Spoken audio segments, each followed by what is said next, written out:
Good evening to you. Welcome. Welcome to Midweek Connection. I'm so glad you're here, and I believe you're going to be glad you are here, especially after we are done this evening. I am looking at verse 29 of Tao Te Ching. It's such a beautiful verse, and I mean, all of them are. And I've stopped saying, because every time I would open a session, I would say, this is one of my favorite verses of Tao Te Ching. This is one of my favorite. And there are a few that really, really resonate with me more than others, but they resonate with me at different times, different spaces of my own life. So I'm just going to say, this is a great one. And I think you're going to be glad that you are here. But before we get started with that, we've been in the process this week of dealing with clearing out and aligning and balancing the chakra of sacral, the sacral chakra. Those who have not been participating in our meditations, you need to at least consider getting in on one of those each week, because we have been going through the chakra system. We're on the 6th week. We're headed toward root chakra next week, but let's don't rush that. We're still in the sacral. So while we're in the sacral, just to kind of give you an idea, the sacral chakra is the part of the body or the energy center in the body that gives us alignment with our, a lot of it's our self-esteem, how we see ourselves, how we love ourselves. Our level of intimacy a lot of times is attached to the sacral. And if that sacral chakra is shut down, or if it is reduced in its quality of activity, then there can be, it can be hard to experience good, fulfilling, powerful intimacy with others, connection, a sense of connection. And so if you're having, feel like you're having a struggle with that, then consider looking at being a part of that to, if nothing else, just work with your own self and bring yourself into balance, because sometimes we just need a detoxing. You know, I was telling somebody the other day, sometimes we need to remember these principles because life has a tendency to dismember. And so a lot of times we just need to remember who we are and how to activate our healthy selves. I'm so glad you're here this evening.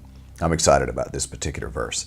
But before we get to that, let's take just a moment, if you would, and allow yourself to just center into this moment. I'm so grateful to be here. I'm honored to be in this space with you. This evening, as we begin to move through Tao Te Ching, verse 29,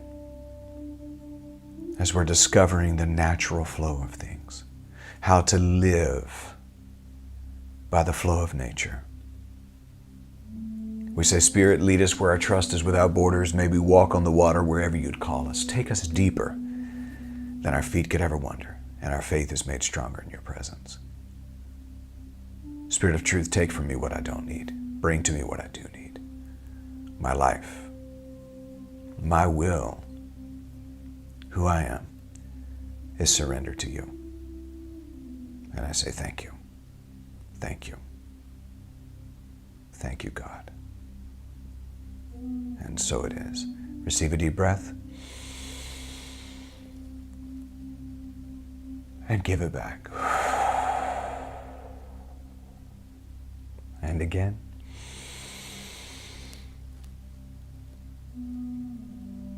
And give it back. Yummy. All right, that's good stuff. Let's look at Tao Te Ching, verse 29. Stephen Mitchell's translation says, do you want to improve the world? I don't think it can be done. Right off the bat. Wow. Second stanza. The world is sacred. It can't be improved. If you tamper with it, you'll ruin it. If you treat it like an object, you'll lose it. There's a time for being ahead. There's a time for being behind. There's a time for being in motion. There's a time for being at rest. A time for being vigorous. A time for being exhausted. A time for being safe. A time for being dangerous. The Master sees things as they are without trying to control them. She lets them go their own way and resides at the center of the circle. Okay, There's a time and a season. To every season, turn, turn, turn. In the book of Ecclesiastes in the Bible, it says this, that there's a time. Now, last week we alluded to this. If you'll remember, we alluded to this idea that there's a time and a season for everything. There's a time to be ahead and a time to be behind. There's a time for being in motion and a time for resting. We can do all of those kind of contrasting things. There's a time to be in pleasure or a time to be in pain. There's a time to work and there's a time to rest. There's a time for all of that. And here's the thing. If nothing else, you wouldn't know rest without knowing work. You wouldn't know what it is to be rested without knowing what it is to be tired. Again, I go back to the contrast as necessary for our human existence. But that's not really where I want to go per se today, as much as I would like to ask us this evening. Are we willing to move with the natural flow of life? Or are we fighting against the natural flow of life? I wonder about that. So I look at this other translation. Do you think that you can take over the universe and improve it? I don't believe that it can be done. Everything under heaven is a sacred vessel and cannot be controlled. Trying to control leads it to ruin. Trying to grasp, we lose. I'll say this. Alan Watts used to say this all the time. He'd say the best way for you to enjoy and experience water is to surrender to it, not to grasp at it. Those who grasp at it drown. Those who surrender to it float. Surrendering to the ebb and the flow of spirit and of God. This is what the saving of the soul, of course. That's what we're about, is the saving of the soul, because in the soul dwells the mind, the will, and the emotions. The mind, the will, and the emotions are the very thing that we're looking to reconcile into the heart space of understanding. The heart knows God. The heart knows divine presence. The mind and the will and the emotions are often the things that are fractured in our mind and in our thinking, in our will and in our emotions. A lot of times we emote and we commote. Emotion turns into commotion if you don't get a handle on it and manage your own. But our calling is never to manage anyone else. Our calling is to manage our own self. I'll go on and read. Allow your life to unfold naturally. Know that it too is a vessel of perfection. Just as you breathe in and breathe out, there is a time for being ahead, a time for being behind, there's a time for being in motion, a time for rest, there's a time for being vigorous, and there's even a time for being exhausted. And let me say this about that. If there wasn't a time for it, it wouldn't exist. Anything that you find in your imagination or in your experience is in consciousness somewhere, and so in some way it must be necessary. There's a time for being safe, and there's a time for being in danger. We've all experienced both. To the sage, the master is what it says in Stephen Mitchell's translation. To the sage, all of life is a movement toward perfection. So what need has he for excessive and extravagant or for the extreme? And so I ask you the same question. Are you willing to let go of control? Are you willing to stop clinging? Are you willing to let go of being in charge? In fact, I'm going to invite us into an affirmation right here, if you would, with me. Affirm with me. I am not in charge. I never have been in charge. I never will be in charge. Being is what I am, not doing. Being is what I am, not doing. In fact, I wrote it this way: back to the art of being rather than the habit of doing. Letting go, non-interference. I wrote a couple of other things down, and I wrote these actually, I was reading this, and you see my notes scribbled. I was reading this a couple of years ago when I first got it, and I've worn this thing out now. It's just about worn out. I'm going to have to get another copy soon, and I'll hold on to this one. I wrote this down. God put rascality in you, and you need it like salt needs a stew. Everything belongs. God put rascality in you and you need it like a stew. Let me say this. This last week I spoke on love. I talked about it in our New Thought Church experience with the First Unity Spiritual Campus. And I talked about love, and I talked about radical love and how radical it is, and if we can learn to really love and to focus on the in the unconditional, to spend this whole week. And here's the thing. Many people will, if you preach on love and then you do something that they don't like, they'll sometimes attack you for that and say you're being unloving. Let me say to you, there's a rascal inside of you. No matter how loving you ever get, and no matter how advanced you become in your spirituality, there's always a little bit, even St. Paul in the Christian Bible talked about a thorn in his flesh that he prayed to be removed multiple times and God never removed it. There's a little bit of a rascal in all of us.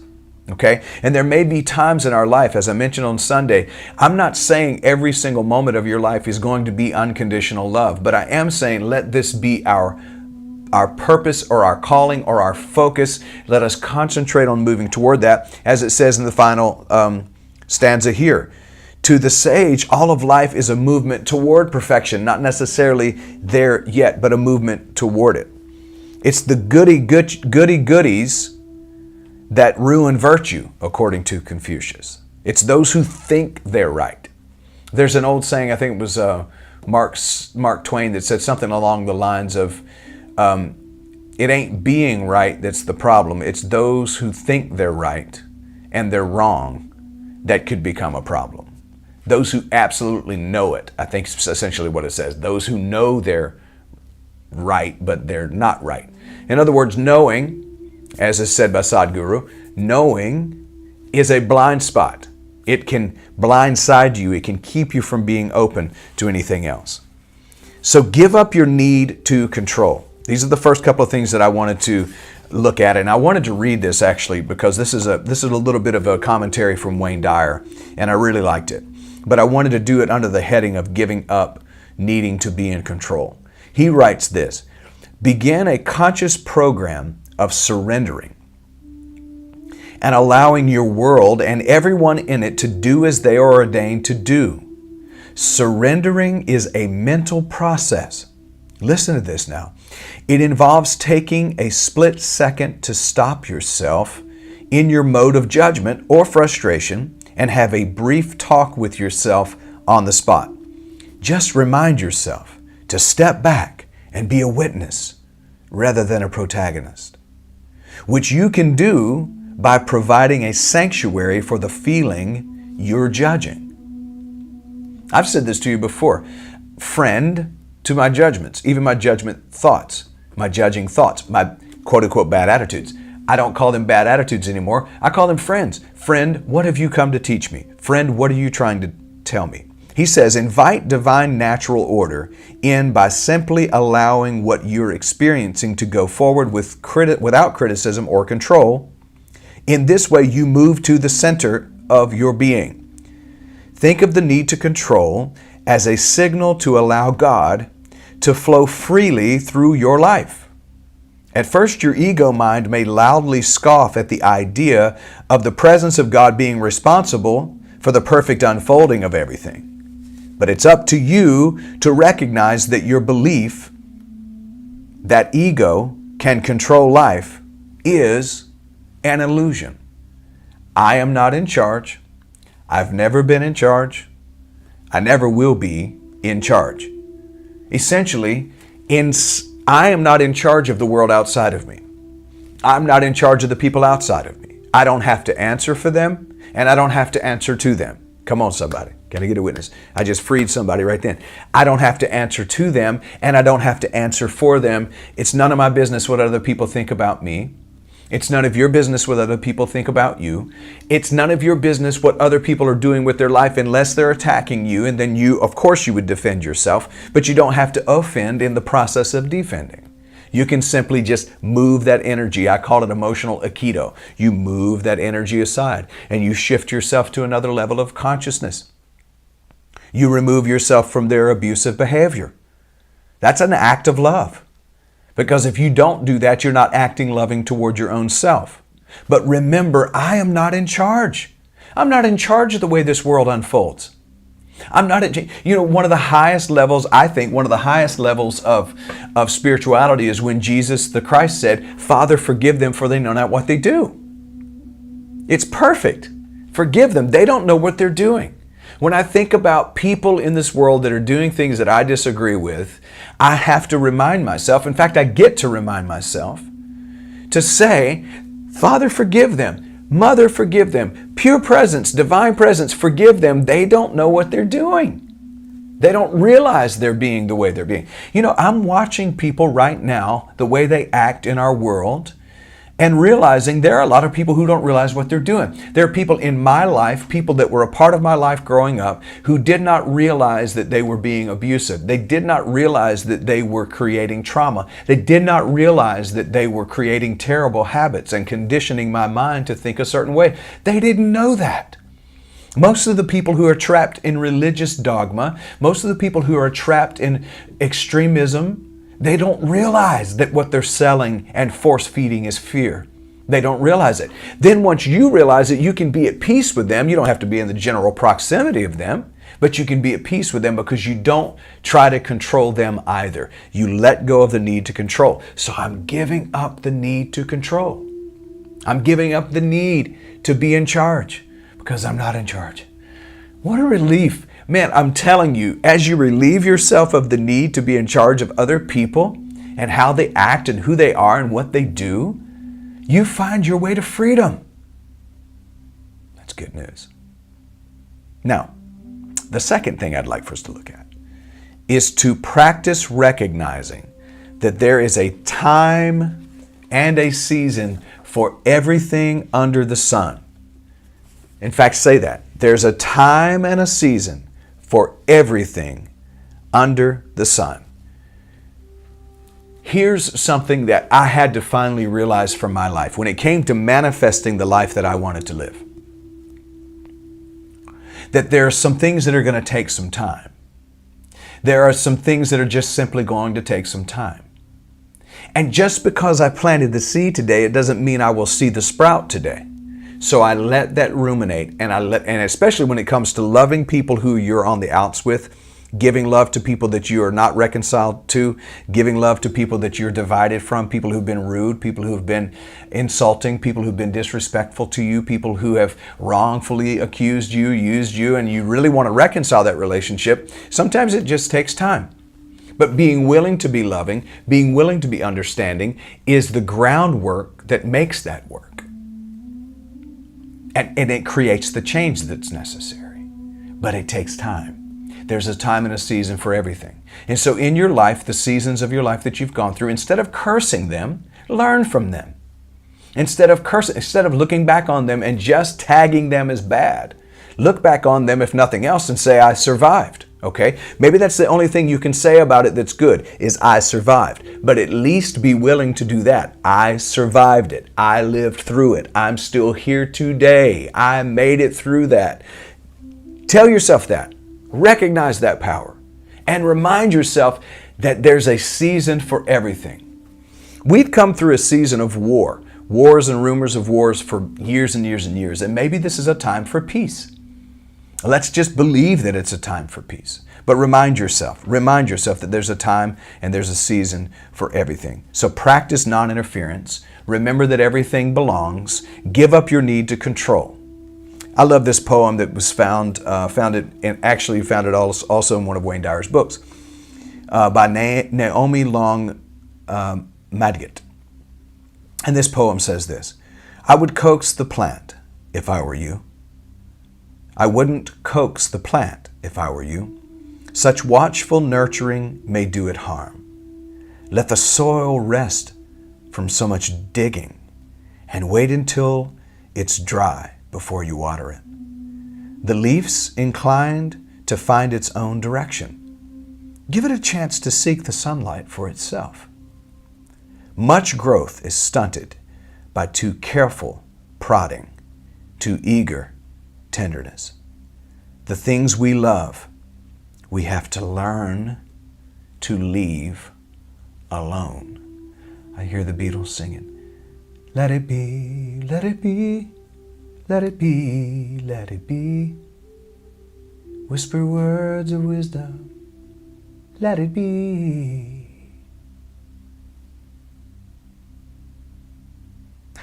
I wouldn't try to control nature if I were you. The first line of this verse says, do you want to improve the world? I don't think you can do that. Let go of the need to improve the world. Let go of the need to improve you. Here's something that I think that hopefully you'll take away with you from this. If I'm the one who needs the work, then who am I to do the work? So even when you think you are improving you, instead of trying to improve you, how about trying to approve you? Simply love you without judgment. Stop interfering with your own growth. Stop making demands, out of sight demands of your own self. Grow and go at your own pace and in your own space. Non-interference. Let go and go with the natural flow of things. Ain't that good news? Come on now, somebody. All right, I'm going to read this one more time. I don't know why I closed it so early. I need to reread this. Okay, here we go. Do you want to improve the world? I don't think it can be done. The world is sacred. It can't be improved on. If you tamper with it, you'll ruin it. If you treat it like an object, you'll lose it. There's a time for being ahead. There's a time for being behind, a time for being in motion, a time for rest, a time for being vigorous, a time for being exhausted, a time for being safe, a time for being in danger. The Master sees things as they are without trying to control them. She lets them go their own way and resides at the center of the circle. Give up the need to control, practice non-interference, and remember that everything belongs. Alan Watts said this, and I'll close with this quote. I wrote this down too and forgot to read it to you. Alan Watts said, "The point of Zen is to suspend the rules we have superimposed on things and simply see the world as it is." The point of Zen is to suspend the rules we have superimposed on things and see the world as it is. Namaste. Let go. Don't interfere.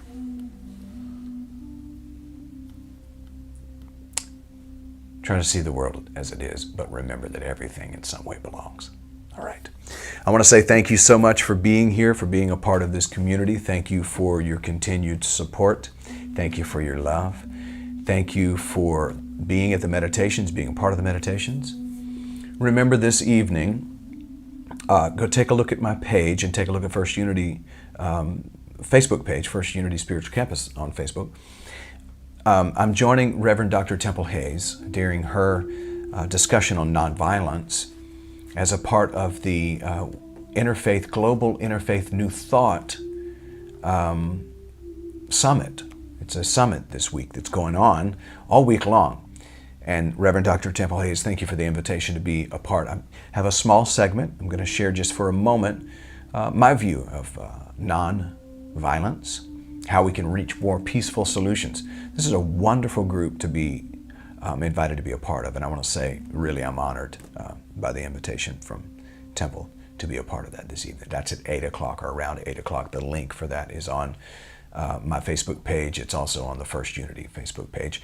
And let's see, what was I going to say? Oh, if you didn't see our meditations, Tuesday, Wednesday, and Thursday every morning, Wednesday midday here at First Unity Campus is our midweek meditation here in our sanctuary. And in the evening, our spiritual support team, led by Associate Minister Reverend Aileen Curtin, is at 6 o'clock, firstunity.org. Join us tomorrow, 6:30 a.m. for our meditation. And don't forget, this Sunday, 10 o'clock Eastern Standard Time, we'll be back in Pastor D.E.'s book, Fully Awake. Then at 11:30, you don't want to miss New Thought Church. Y'all, we are gearing this thing up. I'm so excited. Look, we are growing and going and flowing. It's expanding. It's constantly expanding. And gosh, if you are in the St. Petersburg area, Tampa Bay area, the general area of Tampa Bay, St. Pete, Gulfport, any of this area, you want to come hang out with us. It's great to be on virtually. There's something special happening in the room. All right, y'all, I hear the music getting started, so I'm going to get up out of here. I love you. Now go and make it a great evening because you can. Peace.